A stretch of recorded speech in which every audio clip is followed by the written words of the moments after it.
Welcome back. It's Tuesday, February 14th, otherwise known as Valentine's Day. So this is your reminder that if you do have a spouse and you haven't gotten them a gift, make sure you get on that like now. But hey, if you don't have a spouse, look at you, you're saving some money, right? But we're back and we're here to put a cap on the 2022-23 NFL season. And we're going to dive into the Super Bowl. We're going to recap it, and we're going to look at some of our favorite moments from this past season. So stay tuned for all of that. We're going to get into it in just a bit. This is your early reminder to drop a like on the stream, on the podcast. Subscribe to the channel. If you guys listen to us, obviously you can put up with us for a decent amount of time. So go ahead and support us down below. But without further ado, welcome to the Anomaly Podcast. I'm your host, Owen Stiftar, joined by Bakari C. Let's close off this NFL season. We're going to start here with a top 10 talent at the quarterback position, Lamar Jackson. The Ravens, they are expected to franchise tag Lamar Jackson. He's going to be getting paid about $45 million next season, but there's no long-term deal close to being done. I know you're a big Lamar fan. Yeah. What are your quick thoughts on this? Do you want him to just try and find a way out? Or do you kind of hope that with the firing of Greg Roman, maybe with this new offensive coordinator, they can get a new deal done? I'm kind of interested to see how it'll look after the Greg Roman era. All last season you kind of heard rumblings like, he's not coming back. He wants to get his contract situation sorted out, and obviously they're still not close, which is why they're doing the franchise tag. But it just never seemed like a real possibility of Lamar leaving just yet. I feel like if he was to do it, it would be next this following off season. We're ready to roll back with the Ravens, baby. Let's see what this post Greg Roman era is expected to bring. Yeah, as a Browns fan, right? I will say that I think even Ravens fans, everybody in the league, just everybody is underestimating the value of a Lamar Jackson. I think, sure, he's not the passer of a Mahomes or a Jalen Hurts that we've seen. But Lamar Jackson is a top 10 quarterback in this league. He was a unanimous MVP just a couple years ago. Every time he plays, his team has a winning record. The last 2 years, his team was like 8-4 and 8-3, and then he got hurt, and the team, kind of fell into shambles. But Lamar Jackson, when he plays, he wins. It doesn't matter what play style he has. And it's a shame that people underestimate who Lamar Jackson is. But that's really all I got about Lamar. I hope he gets his money from the Ravens. I hope they pay him the $200+ million that he deserves. And, as a Browns fan, hopefully he's out of the division. But if he's back, we got some good competition on the horizon. Next up is Derek Carr. Basically, there's been rumblings that Aaron Rodgers, all-pro quarterback, first ballot Hall of Famer Aaron Rodgers, he is expected to re-team up with Davante Adams and to join the Las Vegas Raiders via trade. Saying that, Derek Carr, the longtime quarterback for the Raiders, he has a no-trade clause. He doesn't want to be traded. He wants the Raiders to cut him, so the Raiders have to pay the cap hit. What do you think about that, just for Derek Carr? For Derek Carr, if you put yourself in his situation, you're kind of like, well, who wouldn't do what he's doing right now? Right. This past season for the Raiders did not go anywhere near how they planned it, expected it to go. They got Davante Adams, they had the offensive weapons, and then early on, Hunter Renfrow and Darren Waller getting hurt, kind of derailed what they thought was going to be a really successful season.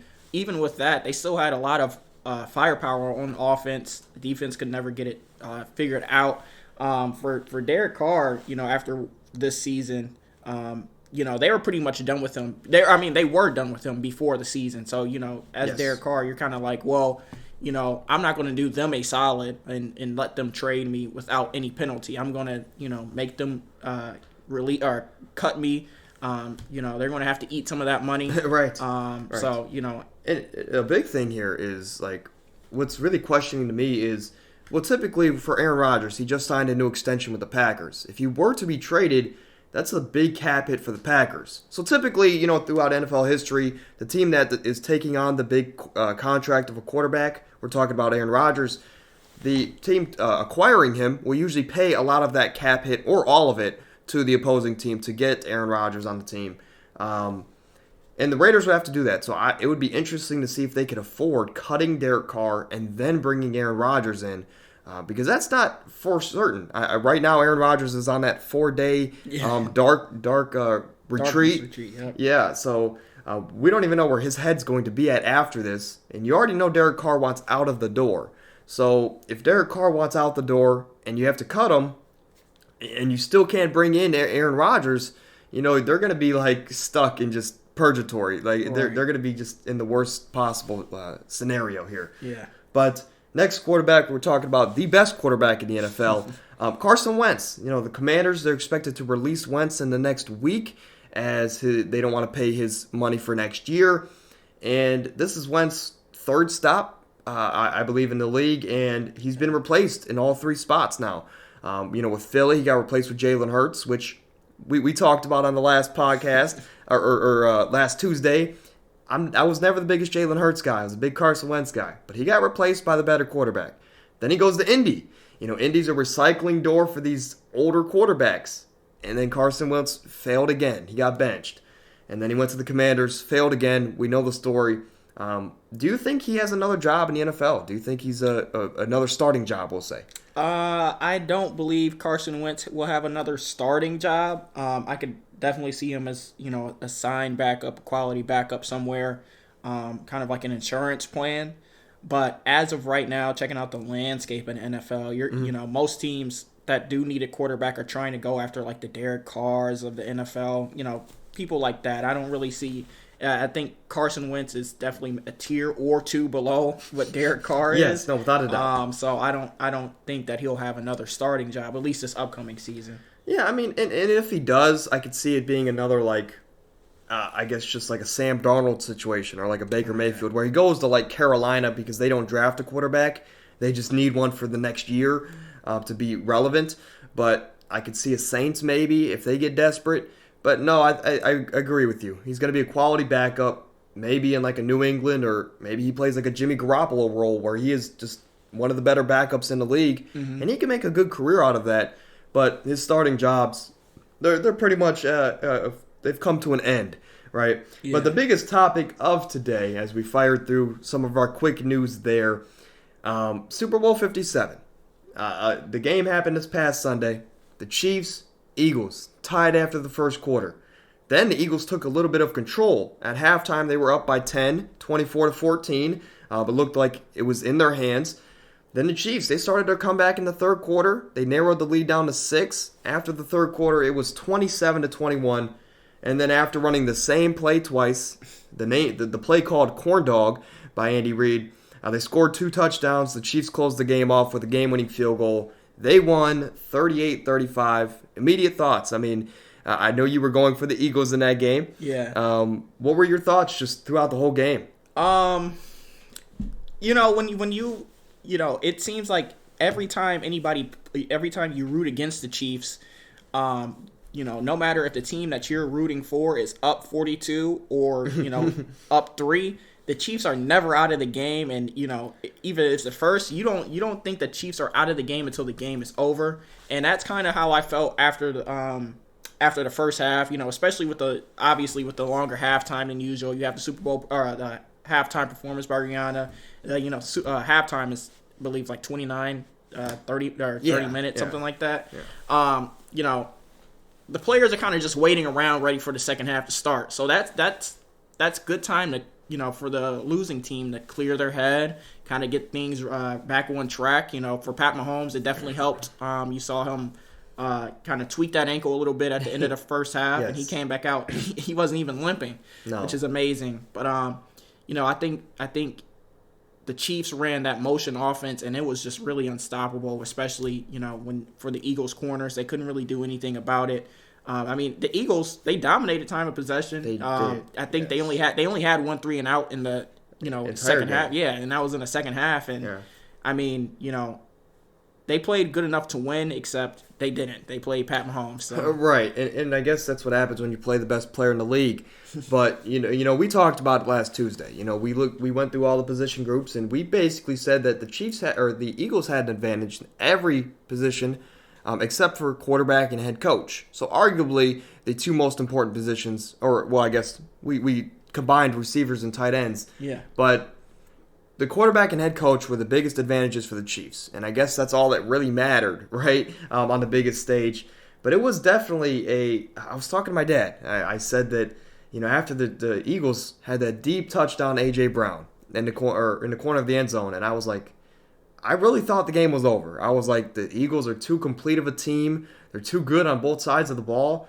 And even though they've played 22 subpar quarterbacks this year on their schedule, they played really good against the Chiefs. I think they definitely proved they were the best team in the league, even though they didn't win. I think they were the best team, and I mean, hats off to Jalen Hurts. I think Jalen Hurts had the best overall performance in that game with 4 total touchdowns. But I mean, that game, once he threw that touchdown to A.J. Brown, I thought it was over. I thought that Chiefs stood no chance, but like you said, maybe a couple PEDs at halftime, maybe a couple steroids at halftime, but Mahomes came out and he looked like he wasn't touched. He looked, especially that late game scramble he had. Yeah. Mahomes looked. He was running in slow motion during that, and nobody could catch him. Right. But as we know, watching the game, late in the game, there was a questionable call. Mm-hmm. Juju. They were running a little motion play. Juju going for an out and up against James Bradbury, cornerback for the Eagles, and there was a holding penalty. It was on a 3rd and 1 or 4th and 1. It was late in the game. It was a questionable call. The Chiefs got the first down after the penalty. They were able to just run the clock out from there and kick the field goal to basically win the game. Yeah. Do you believe it was a penalty, personally? I'll tell you, in the moment, I didn't. In the moment, watching the replay and everything that happened, I know for defensive holding penalty, unlike the pass interference, the ball doesn't have to be catchable or anything like that. And I mean, from the jump, it looked like Pat Mahomes kind of was throwing it away to the back of the end zone for safety. Right. Just to me, but in the moment, it didn't really look like it was holding. It looked like, I guess, you watch the replays, he did grab his hip or whatever you want to say. So I guess by default it is. It just felt like kind of a letdown to what you thought the end of the game was going to be, and I think that's what a lot of people's problem is that they didn't want the game to kind of essentially be ended by that penalty, and then you just see, basically 3 straight kneels by the Chiefs, and the Eagles have 8 seconds to try and do something, which they can't, obviously. So, technically it was. It's a bad way to go out, I guess, if you were looking for a good ending. No, I mean, absolutely. I mean, for a game like that, which we'll get into in just a second, but I mean, James Bradbury did come out after the game. His exact quote was, "It was a holding. I tugged his jersey. I was hoping the refs would let it slide." So he admitted to the penalty, which is very surprising. It's I guess, high class of him, but very surprising still to actually admit that you committed a penalty. You don't ever see that, especially from defensive backs. In the Super Bowl. Right. Game-losing penalty. But, yeah, right. I don't know. It was just, like you said, the way that game was going, and it seemed like they were letting a lot of things slide. Yeah. I think there was only 10 total penalties in the entire game, if that. And they were all just like false start or offsides. Right. There was not... the refs were letting the guys play. And I don't think that you can make that call that late in the game unless it's absolutely blatant. Even though calling it the whole way, I could see, but they had a. I don't mean to cut you off, but they had they showed that, I think it was the first quarter when the Chiefs had I think they went 3 and out, but on the 3rd down play, Juju ran a little in route and it was an incomplete pass, but they showed the replay, and I guess that it looked like James Bradbury held Juju then. So I guess they were saying that Juju probably went up to the refs and said, hey, look out for this if you don't want to call that. And, it was kind of like a get-back call. Like, oh, we missed the one all the way in the first quarter, so we'll give you one. Because, I mean, when you look at them side by side, the plays, the one in the first quarter was, it wasn't obvious, but it was a lot worse than the one that they actually called in the fourth quarter with the game on the line. So, like you said, had they been calling those type of flags all game and not letting them play, that's one thing. But, we were we were used to the style of play and or what you can and can't get away with. Yes. Which is why I think he was saying, I was hoping they would let it slide because for the most part they had been letting things slide. And what was the score at that point? Was it 28-27, I believe it was, or was it 35? Because it was first one. No, it was 35-35. Because because it was 35-35 with about 5 minutes left, and the Chiefs went down and had that. And as we've mentioned twice now, if you got to call it consistently throughout the game, especially in a game like the Super Bowl, because it's the Super Bowl, it's the last game of the year. You know it's going to be, emotions are high. You know it's going to be a very physical game. Everybody on that field, including coaching staffs, trainers, everybody wants that game. That is what you dream for.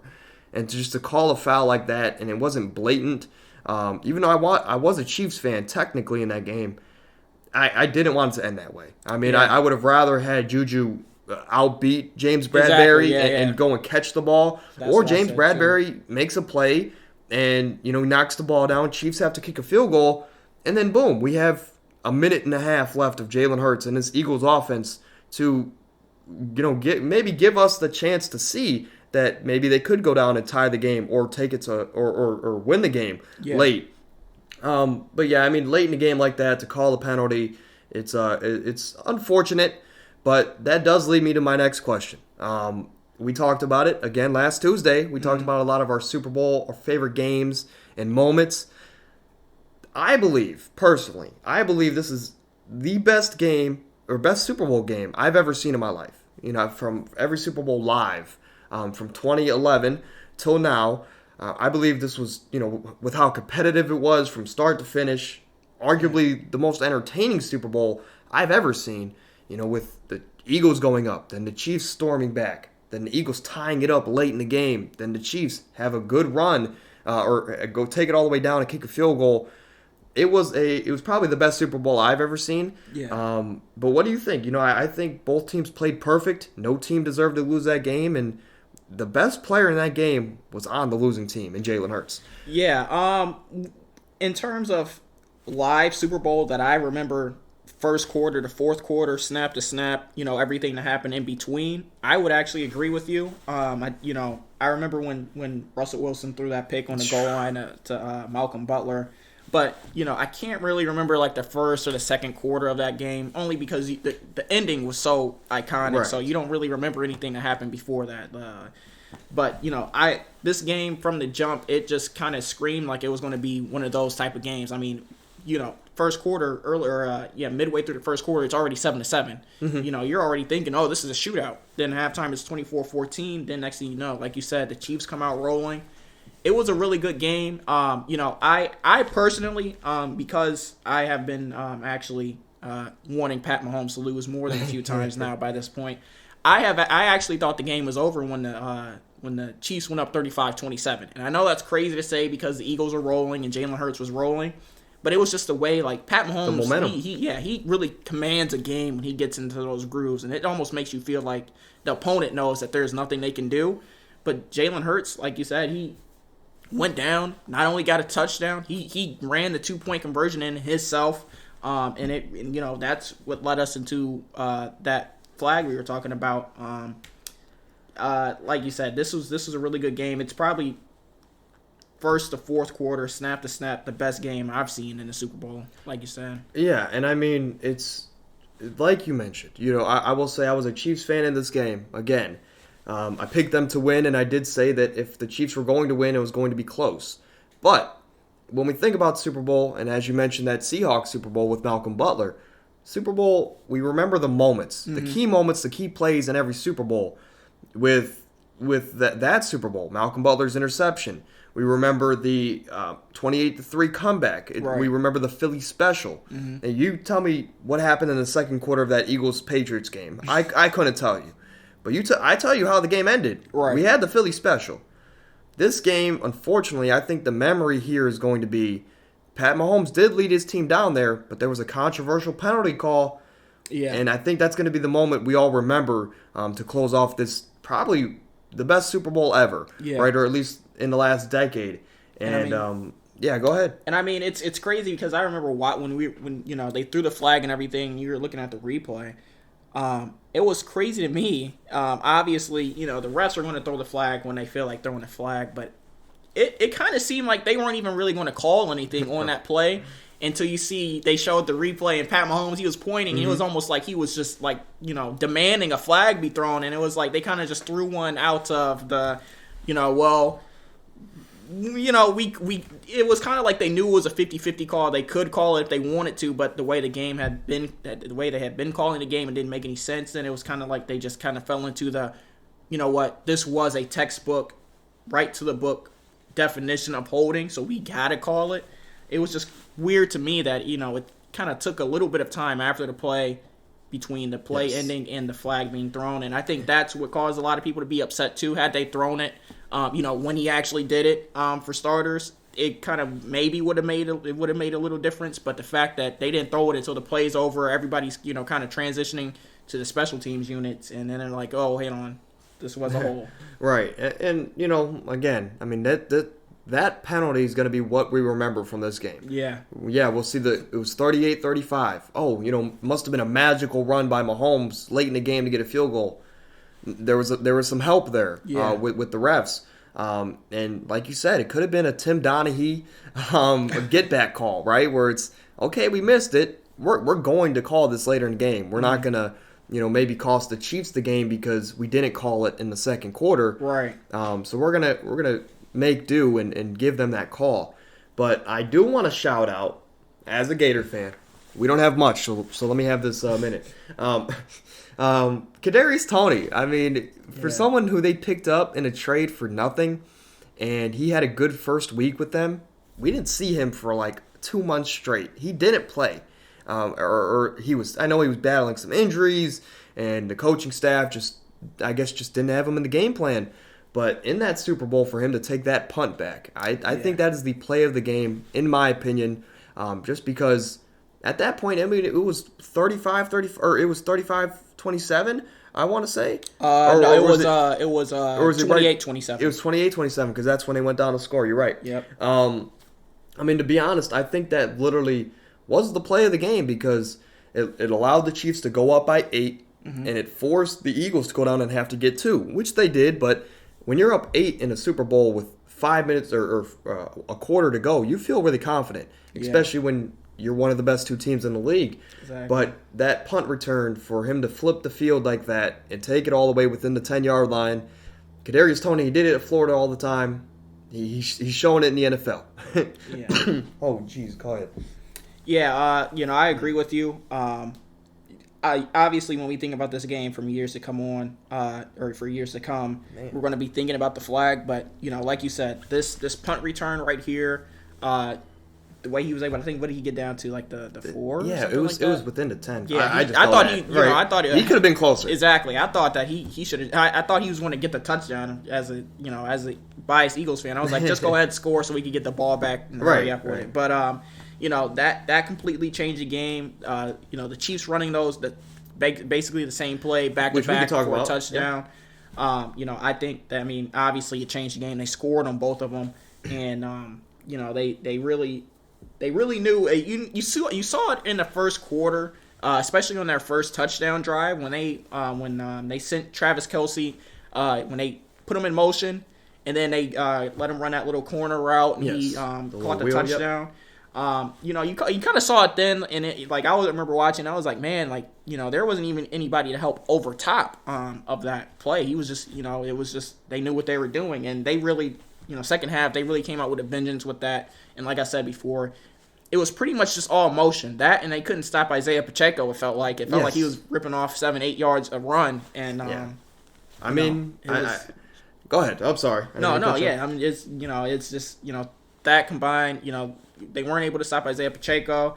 They weren't able to stop the motion offense, or the motions, and what to do off of that. And they weren't able to get that much pressure to Pat Mahomes. And that just spelled the recipe for the Chiefs' comeback. Yeah, they ran that same play twice, and I actually saw a video this morning. I shared it with the group chat here, but it was Eric Bieniemy, the offense coordinator for the Chiefs. He saw a play from the Jaguars and Eagles game in Week 4 where they struggle with communication, especially on the back end with the defensive backs with receiver motion. So that fake jet sweep that the Chiefs ran twice, or for two touchdowns, Yeah. It was something they saw all the way back in Week 4 blowout when the Eagles were up big against the Jags. So props to Bieniemy for, I guess, just pulling that out. Right, the best coaches save their plays for the end of the game, and they did just that. And I think like you can have the argument, the jet crisp wasp or whatever, when they ran that one crazy play against the Niners in that Super Bowl. That was one of Bieniemy's best plays, and then he brings these plays here to this Super Bowl, and those two plays won them their games, or at least it did a big part. Yeah. But I guess, like I do want to ask you for the Eagles' sake, because I do believe the Eagles played the better game. I do believe that if it's almost crazy to think that they lost this game. It is, yeah. Because I feel like they did play perfect for the whole game. Maybe a little bit more pressure and some more communication, and they would have won the Super Bowl. But Jalen Hurts, as we've mentioned, 3 rushing touchdowns. He had another passing one. He would have had 2 if Devontae didn't step out at the one.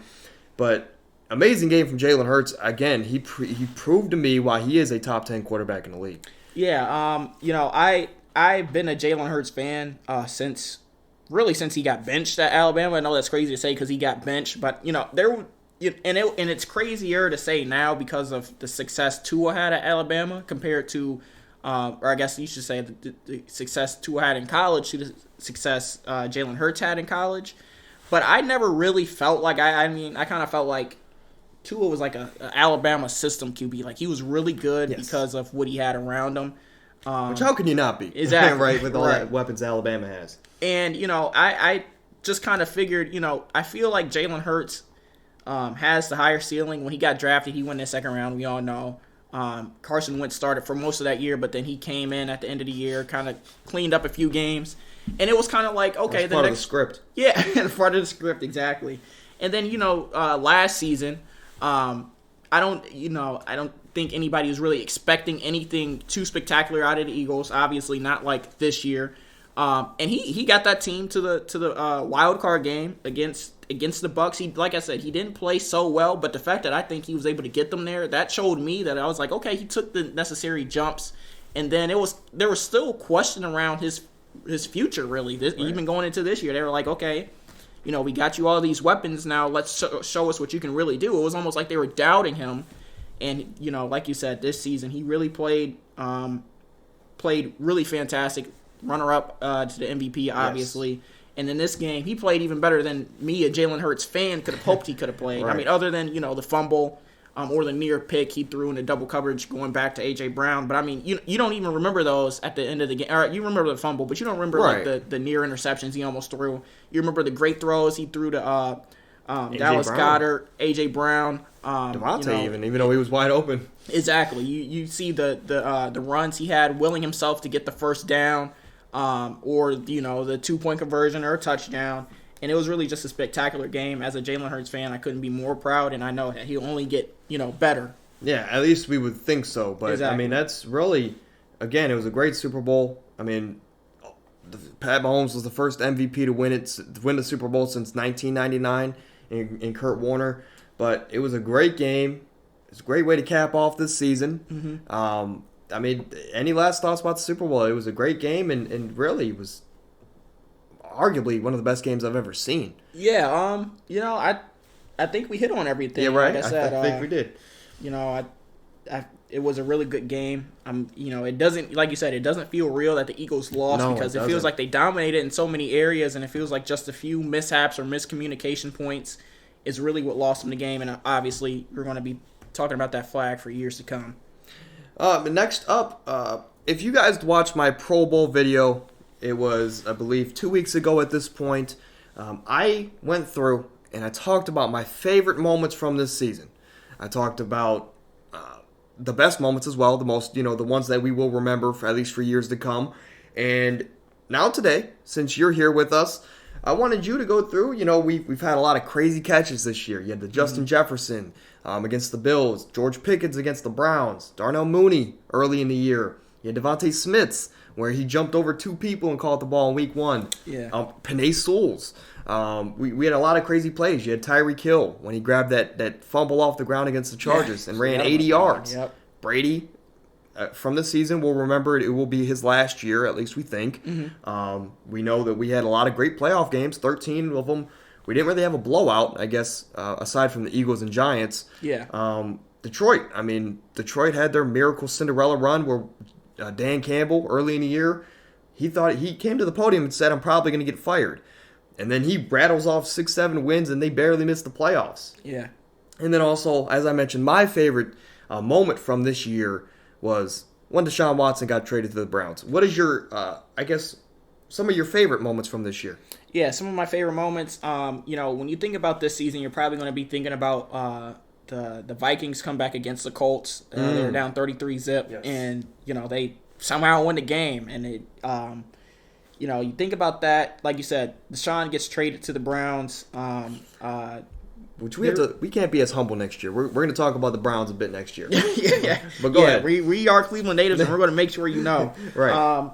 I think, one of the crazier moments from this year, it didn't happen during the regular season, but Tyler Huntley being named to the Pro Bowl was kind of crazy to me as a Lamar fan, because I'm like, really? 8 games of Lamar is better than whatever Tyler Huntley has to offer. Exactly. Like you said, the one-handed catches, I think, I'd go out on a limb here and say that Justin Jefferson is probably going to be the most memorable. Yes.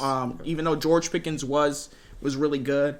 And like we said about being Cleveland natives, week 1 against the Panthers, the walk-off field goal to win the game. Against Baker. Against Baker Mayfield. Those are some of my personal favorites from this year. And like you said, you hit on a lot of them. I like the Lions run. I'm usually not a Detroit fan. Background there, my dad's from Detroit, so he always does everything Cleveland versus Detroit.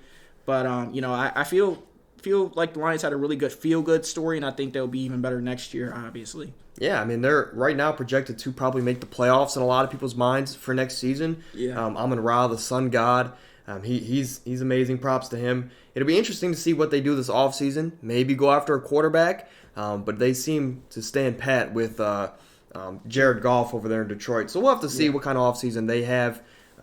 Do they bring back Jamal Williams? He had 18 touchdowns or whatever this year. But the Lions were fun. It was a great season capped off by maybe one of the best Super Bowls ever. But moving on, I mean, it's only right. It is February 14th of 2023. We won't have football for another 6 months. We don't know what's going to go on in the draft. Anybody getting traded. Right now, the Packers, we don't know if they're going to have Rodgers next year. All these teams have a bunch of questions with free agency, the draft, retirements, whatever, injuries. What is your early, we'll branch off here. Give me your Super Bowl matchup, or at least if you need a sec to think, we can talk this through. And then give me your MVP, early in the season, or maybe give me a storyline, whatever. We're going to throw out some early predictions for next season. So let's see. So Super Bowl matchup. It's tough because you got teams like KC, and it's hard to see Philly not going back. Yeah. But how about this? I could give you the NFC and AFC championship game. Let's do that. Matchups. Let's do that. Whatever works. So NFC, I'm going to actually do. I'm going to do the rerun of the Eagles and 49ers. That was a good one. I was going to say that, but I'll pick another one. I think I'm going to do that, and we're going to definitely, obviously, hope for no injuries to, no significant injuries to those teams, so we can get like a fair and square rivalry game right there. And then AFC, I think in the AFC, wow, there are a lot of choices in the AFC. There are. AFC is stacked. But I feel like one lock is always going to be the Chiefs. I feel like you're trying to pick a team that's going against the Chiefs. But just to be a little different here, I'm actually going to say, it's tough. If this is a crazy prediction, but let's see if the Dolphins if Tua comes back for the Dolphins, I'll say the Dolphins, and if Lamar is there next season, all in, improved offense, new offensive coordinator, yeah. I'm going to say the Ravens and the Dolphins. That is a crazy prediction. But, it's hard. Like, this coming into this year, I believe I said the Eagles, and man, I don't even remember what I said for the NFC, but maybe the Niners. I don't know for sure, but I know I thought from day one I said the Chiefs were going to win, just because Mahomes, for legacy purposes, he needed one this year. Yeah. But going into next year, I'm going to go with the team that I had as my AFC runner-up this year. Give me the Chargers. Give me the Chargers too. Do I believe in Brandon Staley? Absolutely not. I don't believe in him at all. But give me the Chargers. You know, they have Justin Herbert. Keenan Allen's getting older, but you still have Mike Williams. They just got to stay healthy. They have the talent on both sides of the ball. And I'm gonna throw it out there. Give me the Cleveland Browns. We're going into next season. We're starting it right now. We're going to the Super Bowl next season. The Cleveland Browns.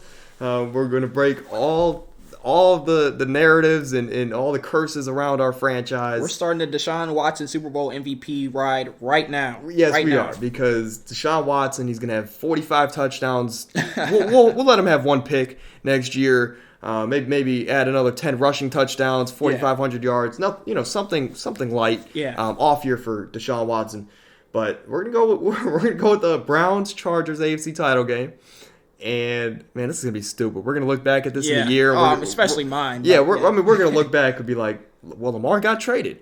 You know what? We're gonna play it safe. I'm actually going to change mine, and we're just going to do the Bengals and the Bills actually. So, right there you go. Play it safe. Right, but in the NFC, I mean, like you said, it's hard to see that the Eagles don't go back. Yeah. I mean, the whole NFC West. If the Niners can't figure out their quarterback situation, it's hard to see they go anywhere. Right. So the NFC West out of the picture. The NFC South, we're not going to talk about. The NFC North, they're all super young teams, and I don't believe in Kirk Cousins in prime time. So it really comes down to like the Cowboys, the Niners, and the Eagles. Yeah. And at that point, give me the Eagles. I mean, the Cowboys, they haven't won a Super Bowl in about 25 years, so they're not going to. I don't believe in the Cowboys, right? And plus, I hate them. So give me the Eagles out of the NFC. A lot of things can happen. It would be cool to see maybe a quarterback change in Minnesota, and they go. But we'll have to see. But yeah, I mean, who's your early MVP for next year? I mean, if we're talking about the Browns like this, it's got to be Deshaun Watson. But I guess putting bias aside, who's a team that you think can go from maybe like a 5 seed to a 1 seed, or maybe a team's just that dominant like the Eagles were this year? And then you have a quarterback that wins the MVP. I think I'm going to go 2 MVP candidates just to play it safe. One from AFC, one from NFC. Yeah, that's smart. NFC is obviously going to be Jalen Hurts. I don't think that he's going to fall out of MVP conversations, especially if the expectation is for him to get better, and he has delivered up to expectations this far in his career. We know he's not afraid of hard work, getting in the lab and really just working on himself and his fundamentals. I don't see a reason why he shouldn't actually win it next year. And then in the AFC, I'm going to pick. You know what? I'm going to pick Justin Herbert. I think that he has all the talent to continuously be an MVP candidate. It's just he puts up the numbers. Yeah, it's just the staff around him, pretty much the circumstances around him that kind of hinder what we think his full potential could be. But like you said, he puts up the numbers. We see the talent that he has. He's already a top 5 quarterback, arguably, in the league. Yeah, so, of course. So, I'm going to go with Joe Burrow for my MVP prediction next year. It's top 5 this year, but Joe Burrow. He's Joe Cool. He's going to put up the numbers. He's going to win football games. They're probably going to win 13, 14. I'm going to say they're probably going to be the 1 seed next year. Cincy. I think they'll probably win 14 or so games, grab the 1 seed. And we're going to have a very interesting cold playoffs up in Cincy. But in the NFC, if I had to pick one, I'm going to go with Kyle Trask. Quarterback for the... No, I'm joking. It would be cool to see him just have the starting job in Tampa next year. But MVP candidate, I'm going to go to the deep sleeper here because I have my Joe Burrow pick. That's safe.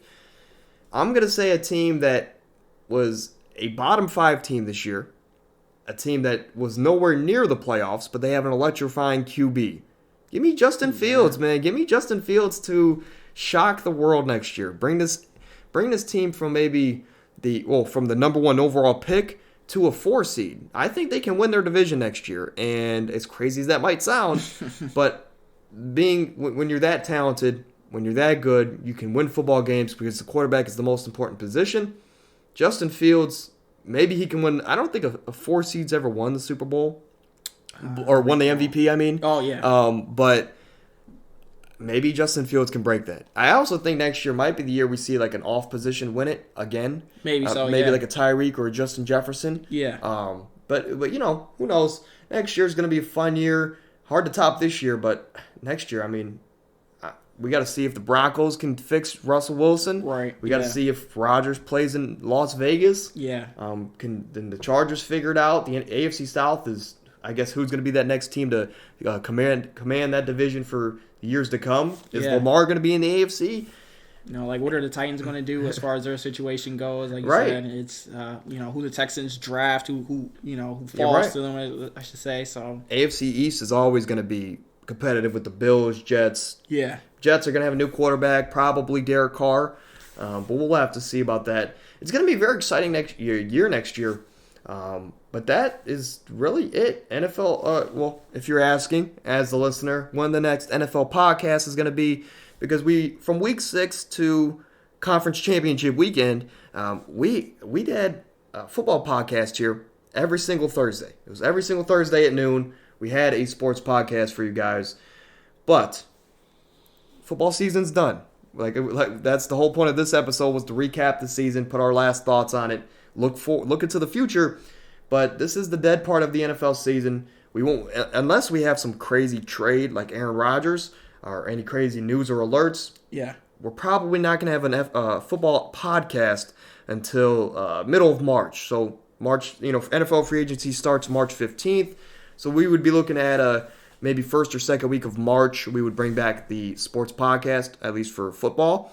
But yeah, I mean, I want to thank you guys. This has definitely been football. I think the Thursday shows have been your guys' favorite since this podcast creation. So, I thank you guys for that. It's going to be another great season in the books.